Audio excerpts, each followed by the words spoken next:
দেশের প্রধানমন্ত্রী, সর্বোচ্চ নেতা, যার নেতৃত্বে ভারতীয় আর্মি, এয়ারফোর্স, নৌসেনা তারা দেশের শত্রুদেরকে দুর্মুষ করে দিয়েছে। জাতীয় পতাকা হাতে নিয়ে দেশের প্রধানমন্ত্রীকে স্বাগত জানাতে যাবেন।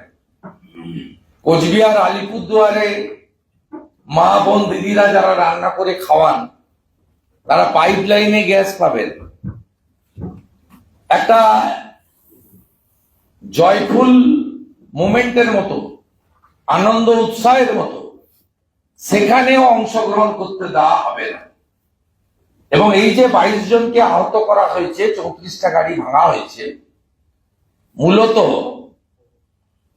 একটি বিশেষ সম্প্রদায় যে এলাকাগুলিতে আছে, যারা তৃণমূল কংগ্রেসের অরিজিনাল ভোট ব্যাংক, যাদের ভুয়া এপিক কার্ড, আধার কার্ড তৈরি করে দেওয়া হয়েছে, যেহেতু বাংলাদেশের বর্ডার কোচবিহার, পার্টিকুলারলি এইরকম 7টি 8টি জায়গায় এই ধরনের হামলা হচ্ছে। আমি ইলেকশন কমিশন অফ ইন্ডিয়াকে বলবো, আমি বারে বারে 70-80টা জায়গার নাম বলি যেখানে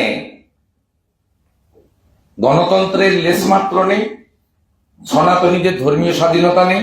তাই কোচবিহার সহ দক্ষিণ 24 পরগনা, উত্তর 24 পরগনার একটা বড় অংশ, এই যে সামগ্রিক চিত্র মুর্শিদাবাদ, মালদার একটা অংশ, এখানে যেভাবে ডেমোগ্রাফি বদলে দিয়ে রোহিঙ্গাদের আশ্রয়স্থল করা হয়েছে, এবং যেখানে আমি বারে বারে বলেছি হিন্দু ভোটার 50% কম, সেখানে 21-এর নির্বাচন এবং 24-এর নির্বাচনে বহু জায়গায় ভোট দিতে দেয়নি। এদের পরিকল্পনা এখন থেকে শুরু হয়েছে 26-এর নির্বাচনে সেই এলাকায় ভোট দিতে দেবে না।